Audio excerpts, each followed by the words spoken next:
4 other persons named William de Vescy, or William de Vesci. See William de Vesci. William de Vesci, sometimes spelt Vescy, was a prominent 13th-century noble. He was a son of William de Vesci and Agnes de Ferrers, daughter of William de Ferrers, 5th Earl of Derby, and Sibyl Marshal.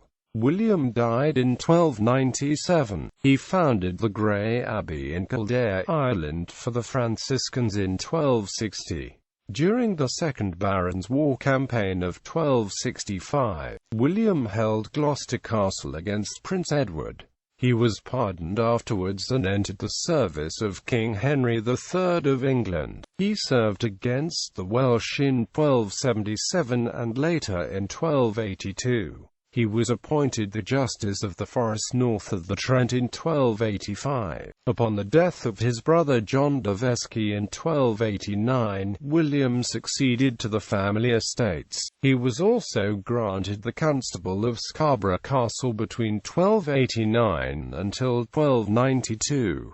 William was sent with Anthony Beck, Bishop of Durham in 1289 to represent King Edward I of England in Scotland. He also founded White Abbey, near Kildare, Ireland for the Carmelites in 1290. Upon the death of the Margaret, Maid of Norway in 1290, William became one of the competitors for the crown of Scotland, deriving his claim from his mother, Margaret, illegitimate daughter of William the Lion, the wife of Eustace Fitzjohn. William's claim was withdrawn on the eve of the King Edward I of England announced which of the claimants would inherit the throne in 1292. With the death of his mother, Agnes, on the 11th of May 1290, he inherited large estates in Ireland, including the franchise of the County Kildare with Kildare Castle and Rathangan Castle. On the 12th of September 1290, William was appointed Lord Justices in Ireland by King Edward I of England. His service was interrupted by complaints with William entering the King's Court in 1293 and 1294 to answer charges against him. Sir John Fitz-Thomas,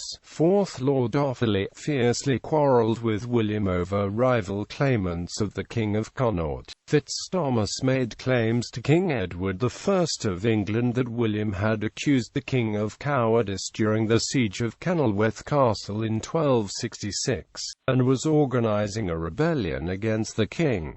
William lost his position of Lord Justices. William attempted to sue Fitz-Thomas for defamation before the council at Dublin. King Edward I summoned all the parties to Westminster. However, Fitz-Thomas did not appear, and although William requested for a judgment in his favour by reason of the default, this was not allowed, with the matter finally being resolved during the Parliament in August 1295. While he regained the king's favour, William did not retain his position of Lord Justices in Ireland, however was restored to his former position as Justiciar of the Forests beyond Trent. He was sent to Gascony in December 1295 on the king's service. William surrendered his lands of Kildare in 1297 on condition of his and his brother's debts to the Exchequer being forgiven. Edward I re-granted his lands in Kildare for life only. William also resigned Malton Castle and his Yorkshire estates to Anthony Beck, Bishop of Durham. However, he received them back for life and entailed after his death on his illegitimate son and his heirs. He also placed in charge of Alnwick Castle to Anthony Beck, Bishop of Durham, on trust, to restore it to his illegitimate son when he became of age. Soon afterwards William died in 1297. Marriage and legacy. He married Isabella, daughter of Adam de Parentin and widow of Robert de Wells. They had issue, John de Vesci, d. 1295. He married Clemence de Avigor, kinswoman of Queen Eleanor, in 1286. He also fathered an illegitimate son, William de Vescy of Kildare, with de Vorgil, daughter of Donald Roe McCarthy More, Prince of Desmond, Arms. During the lifetime of his brother, John, William bore arms blazoned, or a cross-sable, d'Ebreux by a label of 5-point gules. Upon succeeding John, William bore arms blazoned or a cross-sable. These arms would be later inherited by his illegitimate son, William.